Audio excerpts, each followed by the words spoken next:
I just got out of the shower, so my hair's a little wet. I apologize for that, or no, actually I don't. Put on this epic shirt, which is a little wrinkled, but the epic is always a little wrinkled, right? I'm kind of thinking about redoing my intro music to make it more epic, and maybe a little more wrinkled. But until then, just cue what I have.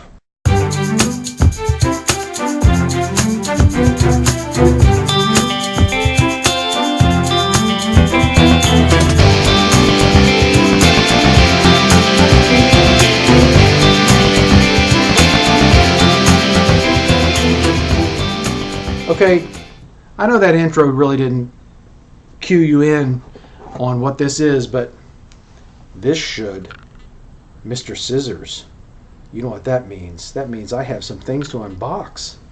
And this, I recently, and I don't think I unboxed this. Matter of fact, I'm pretty sure I didn't.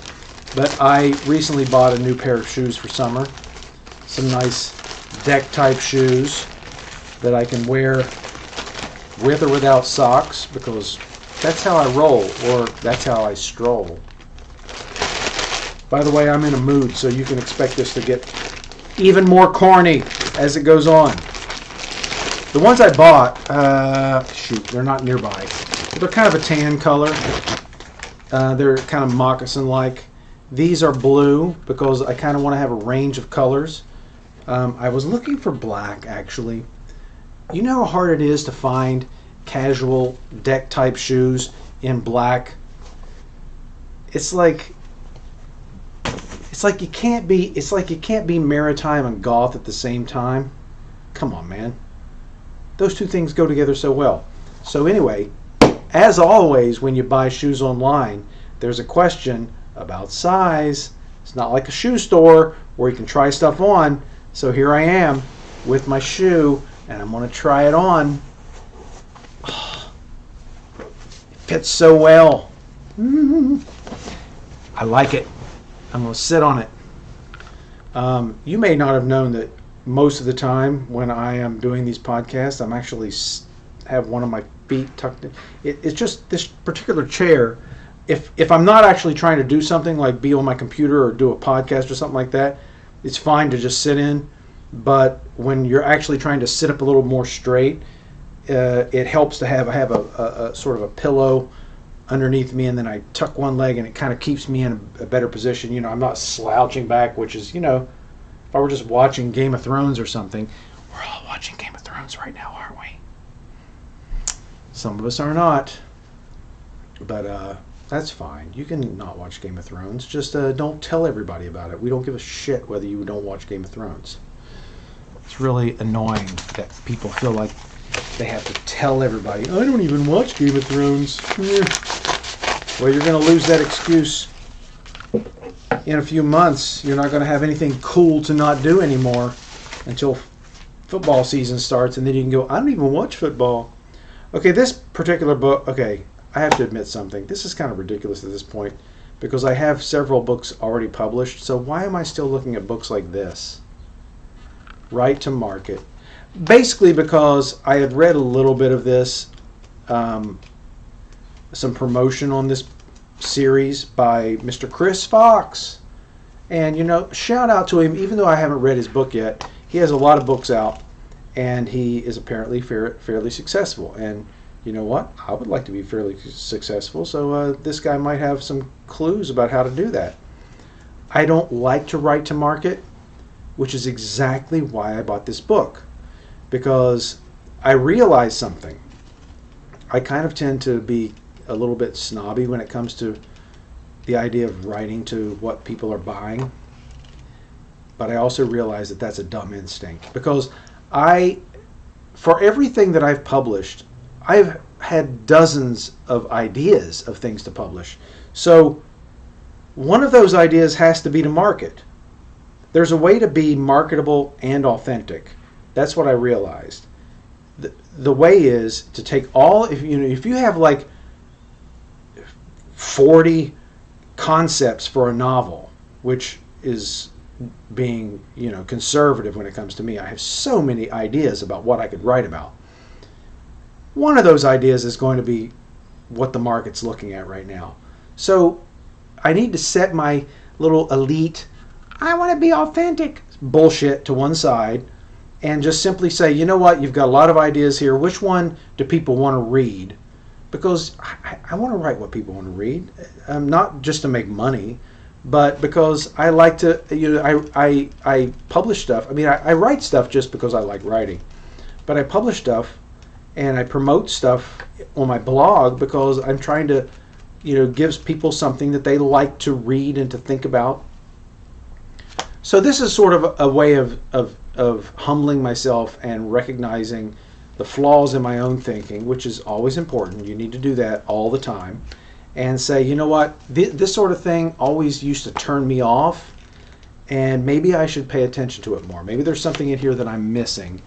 And you know what, I'm going to put this right on top of my book bag so that I take it with me. I'm in the middle of doing an edit on zines, the novel zines, which ironically is something that I was driven to write, but I also think it's very marketable. It does have some themes in it that are kind of popular right now.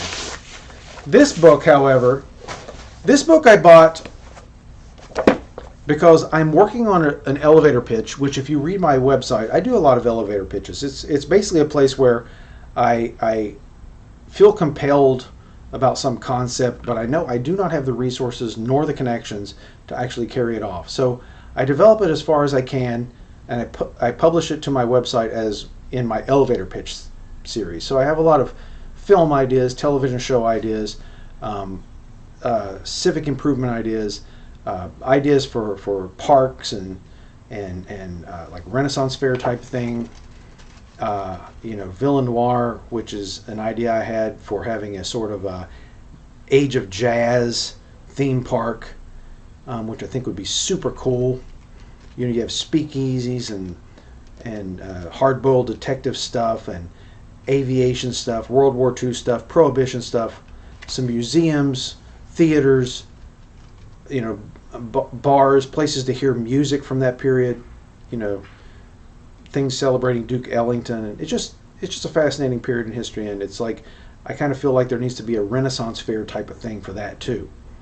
I mean, I have a lot of other stuff there, ideas for rail travel and things like that in my elevator pitches, but one of my elevator pitches I've been working on is one on the Civil War. And the Civil War, you may be surprised about this, because I've often said that the Civil War is where my interest in history starts to wane. And it's true. I do tend to focus on the Age of Sail and going up to the mid-1800s. But one thing that fascinates me about the Civil War and World War II, which I may follow up the Civil War elevator pitch with one on World War II, is how many really funny anecdotes come out of the Civil War and World War II. Most of the ones in World War II are about Winston Churchill, who was, for whatever his flaws were, was hilarious. And Lincoln was kind of hilarious too, but there were other non-Lincoln related humorous anecdotes during the Civil War that I thought, of all the films we've made about the Civil War, why is there not some like quirky, dark humor film about the Civil War? I want to see that film. As a matter of fact, I even know, and I'm going to put this in my elevator pitch, I even know who I think should make this film. It should be the Coen brothers. They're brilliant at that sort of thing. And they could gather up all these anecdotes, whether they're historical or whether they're just, legends, and just put them all in a film, and a sort of episodic film where you would have like 8 sequences, as you normally do, with miniature little vignettes about the Civil War, illustrating various funny anecdotes about the Civil War. And since so many of those vignettes are about Lincoln, I decided to buy this book so I could study some of them. A lot of them are not only just about Lincoln, they're about Lincoln and McClellan. And McClellan himself has, McClellan and Custer, and I'm going to say this so that you'll read, when I come out with this, read my elevator pitch on the Civil War. McClellan has other non-Lincoln related anecdotes, particularly one about Custer and the depth of a river that I just find hilarious, because it not only speaks to McClellan's character but also Custer's character. So this is Lincoln's Yarns and Stories. It's just, it's just a lot of really, brief. I don't know if you can tell. See, they're very brief. They're just little jokes and anecdotes. They're anecdotes, really. That's what it is. It's just pages and pages of anecdotes about funny things that happened to Lincoln, things that Lincoln did, things that were said about Lincoln. And I've already gone through in a PDF version of this that I saw online, but I wanted to have the real thing, not only so I could read it when I wasn't near a computer, but also so that I could just have this book. It's just, as part of my history. I have so few books about the Civil War because, like I said, I'm kind of prejudiced against that period. There's so many people who are into the Civil War. It's like it's a crowded field. But mainly so that I could build up some anecdotes for that concept, which I hope to have out on the website in the next week. And the working title so far is Uncivil War, which, of course, here's the thing. When I say something like that, I think to myself, there's zero chance that the Coen brothers will actually ever see this or pick it up. But if they did, they would come up with a much better name. I just thought Uncivil War was dark. It seemed to be making a comment, but the tone of the movie would be so silly that it would undermine the comment. And when I put out the elevator pitch, maybe I'll do a podcast about the elevator pitch, because I think that the jokes and the anecdotes about the Civil War are so funny that they deserve more attention than they get. So anyway, there's my unboxing. There's my sort of casual unboxing to go with my casual shoes, my new casual shoes, of which I have 2 pair, and I'm still looking for that black pair. I want something dark. As you can see, I have these dark jeans that I like to wear all the time. I'm going to wear these jeans even in the summer when it's super, and shirts like this. Black, black, black, black.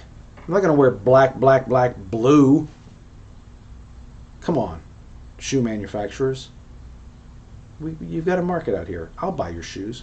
Anyway, if you like this kind of thing, why would you like this? But if you do, and you're a weirdo, like it and share it with your friends so that they can go, what is wrong with you? Why did you share this? This is ridiculous. And then they'll unfriend you. And then it'll just be me and you. Just you and me sharing podcasts. Or just subscribe. You don't have to like and share. Just subscribe so you can see the next crazy ass thing that I do. Anyway, this has been Thoughts of Leith.